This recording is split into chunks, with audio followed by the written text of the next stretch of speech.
안철수 후보는 국민의힘 대선 후보 윤석열의 지지율을 대선이 얼마 남지 않은 이 시점에 은근슬쩍 숟가락을 얹어서 낼름 마치 공짜로 윤석열 후보의 지지율을 가져가려고 하는 겁니까? 단일화 경선에서 이기면 윤석열이 가진 40%의 지지율을 당신은 지금 아무런 힘도 들이지 않고 낼름하겠다는 소리잖아요.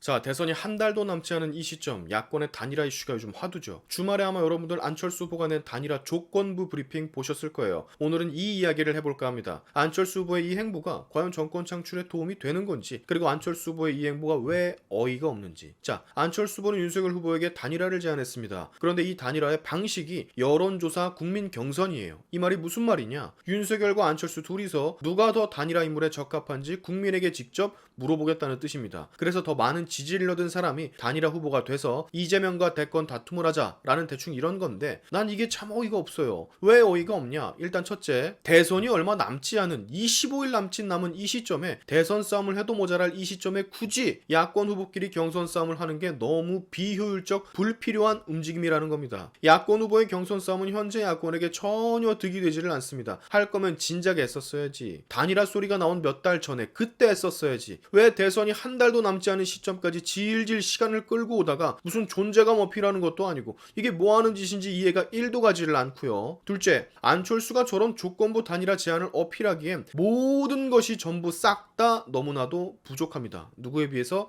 윤석열 후보에 비해서. 40%에 육박하는 지지율과 8% 남짓의 지지율을 가진 후보의 단일화예요. 지지 기반도 역시 너무도 차이가 납니다. 안철수 후보가 몸담은 국민의당의 의원 의석수는 3석에 불과합니다. 안철수 후보가 이런 말을 했죠. 야권 후보가 겨우 이긴다고 해도 식물 대통령이 될 가능성이 높다. 아니, 그걸 아는 사람이, 국힘 대선 후보가 대통령이 돼도 그럴 확률이 높다는 걸 아는 사람이 제1야당의 세력보다 너무도 약한 국민의당 대통령이 탄생하면 어떻게 되는지 모른단 말입니까? 이건 식물 정도가 아니라 거의 혼수 상태급 대통령이 되는 거예요. 또한 상황을 이 지경까지 만들어 대통령이 된다고 한들 지금의 제1야당 국힘이 국민의당에게 과연 협조를 할까요? 안철수 대통령에게 협조를 할까요? 아니, 천만의 말씀이죠. 그런 거 절대 기대하시면 안 됩니다. 그리고 하나 더 이해가 안 가는 거, 왜 안철수 후보는 국민의힘 대선 후보 윤석열의 지지율을 대선이 얼마 남지 않은 이 시점에 은근슬쩍 숟가락을 얹어서 낼름 마치 공짜로 윤석열 후보의 지지율을 가져가려고 하는 겁니까? 단일화 경선에서 이기면 윤석열이 가진 40%의 지지율을 당신은 지금 아무런 힘도 들이지 않고 낼름하겠다는 소리잖아요. 이 얼마나 이기적인 발상입니까? 입장을 바꿔서 생각해보세요. 안철수 후보가 40%의 지지율을 가지고 있는 상황에서, 당선 가능성이 많은 상황에서 갑자기 8%밖에 안 되는 지지율을 가진 윤석열 후보가 대뜸 나타나, 그래,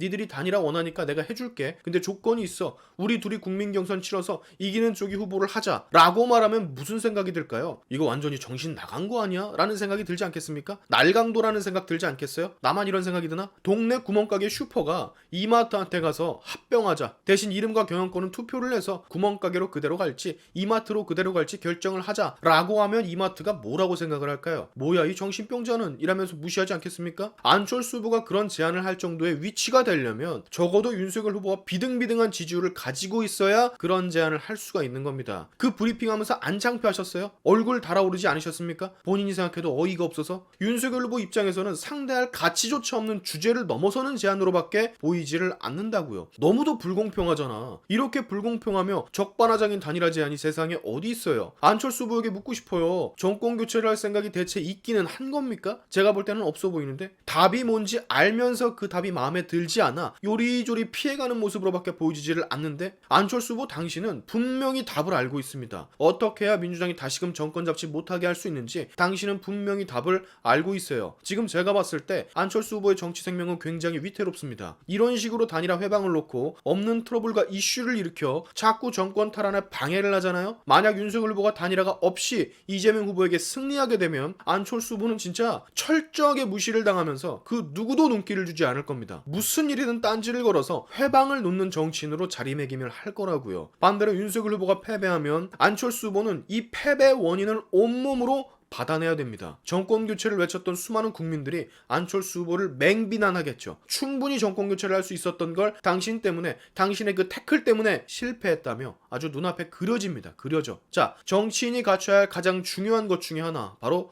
주제 파악. 본인의 그릇이 얼마만큼인지, 본인이 지금 가진 힘이 어느 정도에 달하는지 주제 파악이 되어야 합니다. 내가 가진 능력과 백그라운드는 3에 불과한데 10이나 되는 하늘의 별을 따려고 하면 욕만 처먹는 거라고요. 10의 별을 따고 싶으면 10의 별을 따기 위해서 지지 기반을 다지고 국민들에게 어필해 힘을 기르세요. 능력은 안 되는데 왜 자꾸 낼름 먹으려고 하는 겁니까? 내가 만약에 안철수 후보라면 조건부 없이 윤석열 후보에게 힘을 보탭니다. 당연한 거예요. 왜? 내가 지지율이 낮으니까. 내가 힘이 너무 없으니까. 내가 되어봤자 식물 대통령은커녕 눈, 귀 다 막히고 사지가 다 묶이게 생겼으니까. 그럴 바에야 현 야권 후보 중에 가장 대통령 가능성이 높은 자에게 힘을 실어서 차기 대통령, 차차기 대통령 선거를 목표로 삼고 그때까지 국민의당이라는 당이 견고한 힘을 가지게끔 초석을 다지겠습니다. 국민의당 안에서 정치적 큰 꿈을 품는 후배들을 위해서 미래에는 국민의당에서도 장관 자리에 앉을 수 있게끔 의석수도 최대한 늘릴 수 있게끔 대한민국 정치판에서 국민의당이라는 당이 한 축을 담당할 수 있게끔 지금은 정권 교체만을 위해서 윤석열 후보에게 힘을 합치겠다고요. 두수 세수 앞을 바라봐야지 정치 1, 2년 할 것도 아니고. 후보님, 정답이 뭔지 아시는 후보님 부디 현명한 선택을 하시길 바랍니다. 본인이 칼자루를 쥐고 있다는 착각에서 이제 벗어나시고 그렇게 후보님이 입이 닳도록 얘기했던 정권 교체 그거 이루려면 정답으로 가세요. 이제 적어도 현 상황에서의 정답은 안철수가 아니라는 것을 꼭 인지하시길 바라면서 오늘의 샤인튜브 여기까지 하겠습니다. 여러분의 영상 공유는 세상을 밝히는 힘이 되니까 꼭 공유 부탁드리면서 다음에 봅시다.